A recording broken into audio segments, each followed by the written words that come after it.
Alright, hello, I'm Silver Kyle, and today I'm going to be talking about the Super NES Classic, which we knew was coming, and now we have a lot more information regarding it.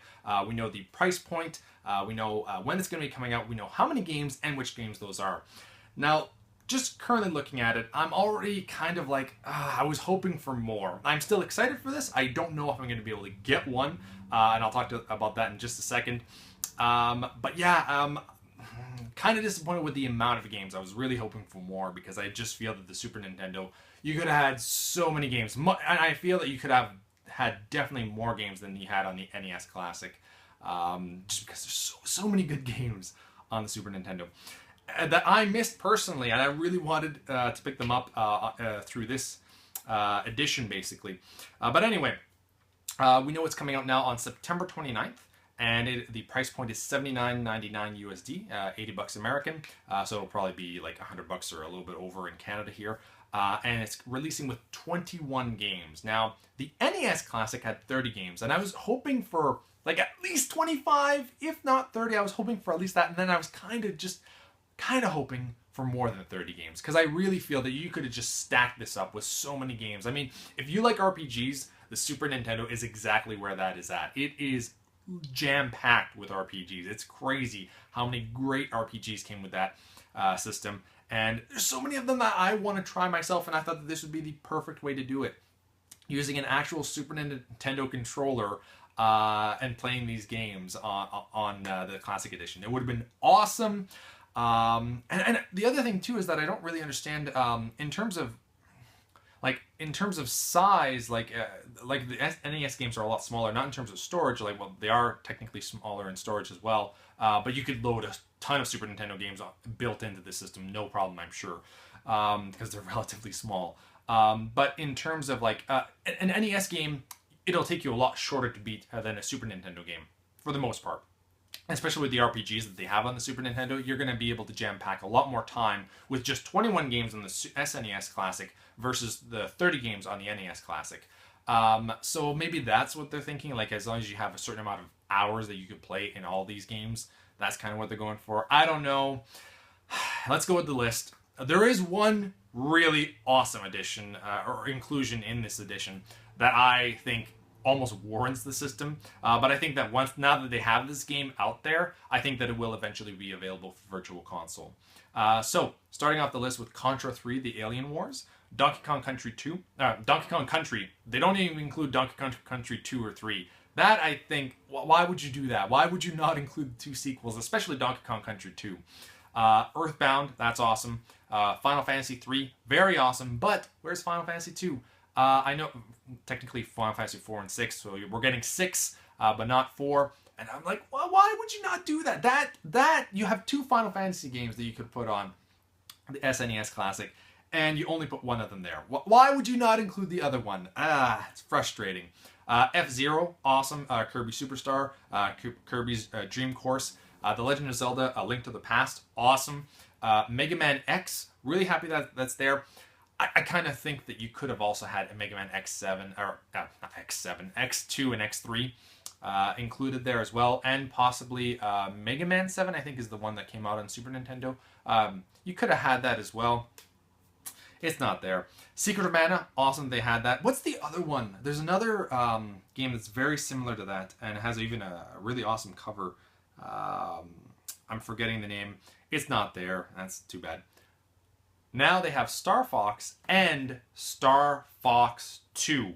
Yes, Star Fox 2. Before Star Fox 64, they were actually creating Star Fox 2 for the Super Nintendo, but with the 64 just like beyond the horizon, they were like, we're not going to put this out there. We're just going to have everybody focus on the 64 instead, which is really unfortunate because they were basically done the game.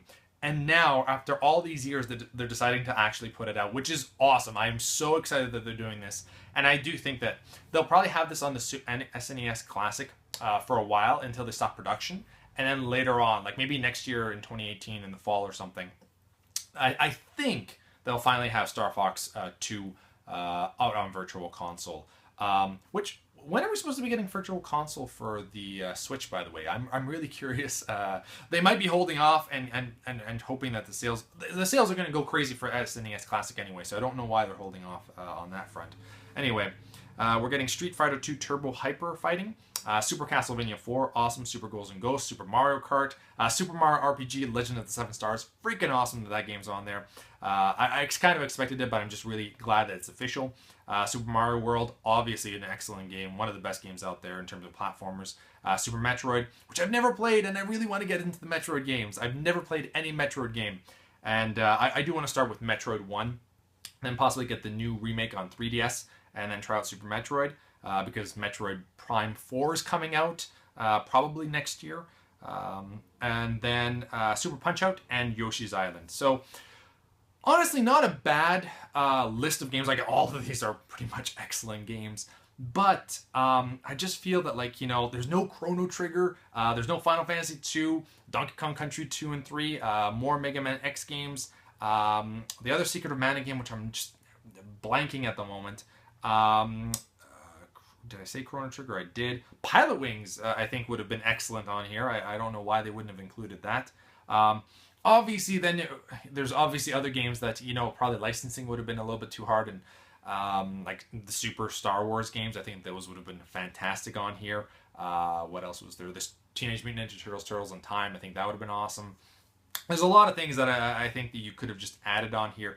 Easier, and then a little bit harder, but oh man, the amount of games that you could have had on this would have been just crazy. You could have had 50 games on here, and still there would have been like, oh, we could also add this and add this. So 21 games, not a horrible number, but I wish there was more. Still, though, freaking awesome that Star Fox 2 is out. That's just so awesome that they're adding that there.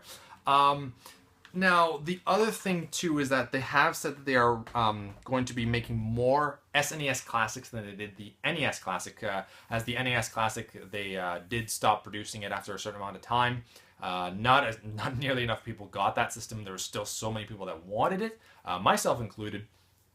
So they are making more for the SNES Classic, but they're saying that basically they're making it from September 29th until the end of the year, and they have no plans at the moment for bringing it into 2018.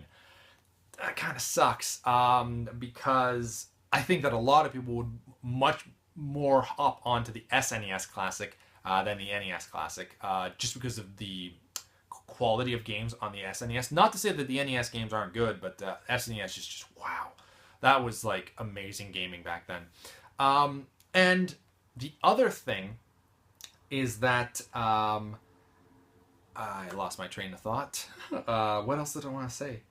The main reason why they're not able to make a lot of NES Classics and SNES Classics is the parts that they need. One of the biggest things right now that they're dealing with is their Toshiba can't make the parts fast enough for the Nintendo Switch, because they're also competing with Apple, and Apple gets precedence. They get the parts first, and then Nintendo gets it afterwards.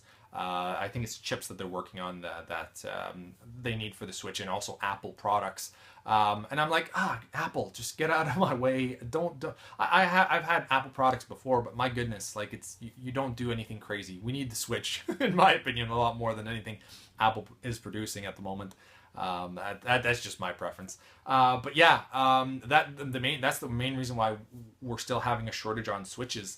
And I guess that there's maybe parts that they need that they could use for the Switch or 3DS that they needed, that were also competing with the NES Classic. And I think the same thing is going to happen with the SNES Classic. That's what they seem to be saying, and that's the reason why they can't just constantly keep producing these things, because they have to focus on the things that can actually make them money. The Switch and 3DS with the software can make them so much more money than these classic editions, where it's pretty much they release it and then they don't make money on the software at all ever again.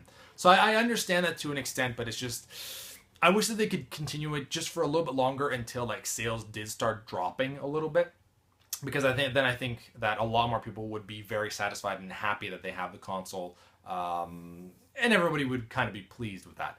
Anyway, what do you all think about the SNES Classic? I'm excited for it. I just wish there was a few more things, but Star Fox 2 being on there is freaking awesome. So, you've been Bearded In. Thank you for watching. Beardage.